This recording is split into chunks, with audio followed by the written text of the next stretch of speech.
ગૃહ રાજ્યમંત્રી હર્ષ સંઘવીની સૂચનાને વડોદરા પોલીસ ગોળીને પી ગઈ છે। વડોદરામાં હિટ એન્ડ રનના આરોપીઓના 3 કલાકમાં જ આરોપીનો છુટકારો થઈ ગયો। 24 દિવસ બાદ ઝડપાયેલો પિનાક સોરઠિયા માત્ર 3 કલાકમાં જ મુક્ત થયો। 16 નવેમ્બરના રોજ હિટ એન્ડ રનમાં એક વૃદ્ધનું મોત થયું હતું। કાંતિલાલ ઠક્કરનું મોત નીપજ્યું હતું આ હિટ એન્ડ રનમાં। ત્યારે અકસ્માત સર્જી પિનાક સોરઠિયા ફરાર થઈ ગયો હતો। 24 દિવસ બાદ પકડાયો અને હવે 3 કલાકમાં જ આ આરોપીને મુક્ત કરી દેવાયો। અકસ્માત સર્જનાર કાર પણ એ જ દિવસે સોંપી દેવાઈ। કેમ પિનાક સોરઠિયાને કોઈ પણ વરઘોડો આ પિનાક સોરઠિયાનો ન કાઢવામાં આવ્યો તેને લઈ પણ હાલ અત્યારે સવાલ ઉઠી રહ્યા છે। ત્યારે વડોદરામાં હિટ એન્ડ રનની ઘટના કે 16 નવેમ્બરે હિટ એન્ડ રન થયું હતું જેમાં વૃદ્ધ કાંતિલાલ ઠક્કરનું મોત નીપજ્યું હતું। 24 દિવસ બાદ આ આરોપી પકડાય છે અને 3 કલાકમાં જ તેને મુક્ત કરી દેવામાં આવે છે। સંઘવી સાહેબ, શું આવી જ રીતે નબીરાઓને તમે કાબૂમાં લાવશો? શું પિનાક સોરઠિયા માટે કાયદામાં રહેશો તો ફાયદામાં રહેશોનું સૂત્ર નથી લાગુ પડતું? આવા અનેક સવાલ ઉઠી રહ્યા છે। શું માલે તુજારનો પુત્ર હોય એટલે તેના માટે કાયદા અલગ હોય? કેમ અલગ આરોપીઓની જેમ પિનાક સોરઠિયાનો વરઘોડો ન કાઢવામાં આવ્યો? બિલકુલ ફૂલફિલ થાય એ બાબતે જે આપણે ઉચ્ચ કક્ષાના અધિકારીને તપાસ સોંપવામાં આવી છે અને ધારાધોરણ મુજબ જે આરટીઓનું ઇન્સ્પેક્શન કરવાનું હોય છે, આરટીઓનું ઇન્સ્પેક્શન તો કરવામાં આવેલ જ હતું।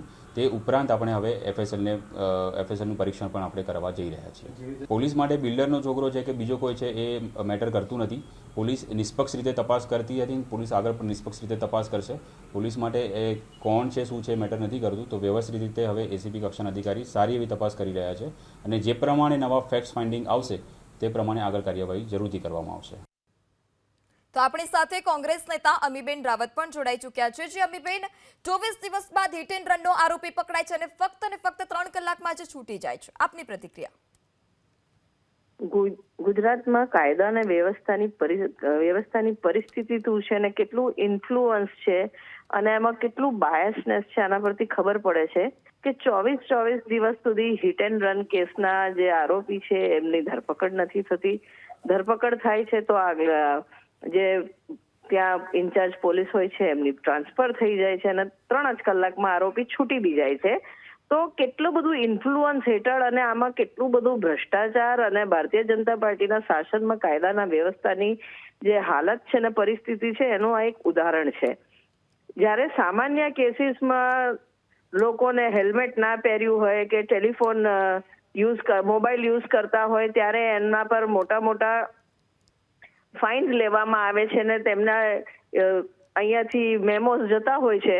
તો આ હિટ એન્ડ રન જેવા કેસમાં 24 દિવસ સુધી આરોપી પકડાય નહીં અને પકડનાર પોલીસને આ રીતે છોડી દેવામાં આવે તો ચોક્કસ આમાં ભ્રષ્ટાચારની ગંધ આવે છે, રાજકીય ઇન્ફ્લુઅન્સની ગંધ આવે છે અને જે રીતના રાજકીય ઇન્ફ્લુઅન્સ હેઠળ કાયદાની વ્યવસ્થાને તોડી મરોડી કરવામાં આવે છે તો સામાન્ય વ્યક્તિને ન્યાય મળે એની શક્યતા ખૂબ ઓછી દેખાય છે। એવું અહીંયાથી પરિસ્થિતિ દેખાઈ રહી છે। જી અમીબેન, આપ અમારી સાથે જોડાયા તે બદલ આપનો આભાર। તો 2 દિવસ પહેલા જ હર્ષ સંઘવીએ નિવેદન આપ્યું હતું અને વડોદરાની આજે આ સ્થિતિ કે 24 દિવસ બાદ આરોપી ઝડપાય છે, 3 કલાકમાં છૂટી જાય છે। ત્યારે ગૃહ રાજ્યમંત્રી હર્ષ સંઘવીએ શું કહ્યું આવો જોઈએ। લોકો કહે છે ને કે ફાઇન ના ઉઘરાવવું જોઈએ, આપણે ફાઇન નહીં ઉઘરાવવાનો, આપણે એની ઉપર 100% 2-3 કિસ્સાઓ એવા પકડવા જોઈએ કે જે રોંગ સાઈડ ડ્રાઇવિંગ કરતું હોય, જે લોકો સિગ્નલ તોડતા હોય, જે લોકો રોડને રેસિંગ ટ્રેક માનતા હોય, એવા લોકો પાસેથી કોઈ ફાઇન લેવાની જરૂર નથી। એવા લોકોને સીધા અરેસ્ટ કરીને કડક કલમો લગાડીને જેલના હવાલે બંધ કરો ને, એનું નસીબ હશે એ થશે। કેના માટે આપણે ફાઇન લેવાનું?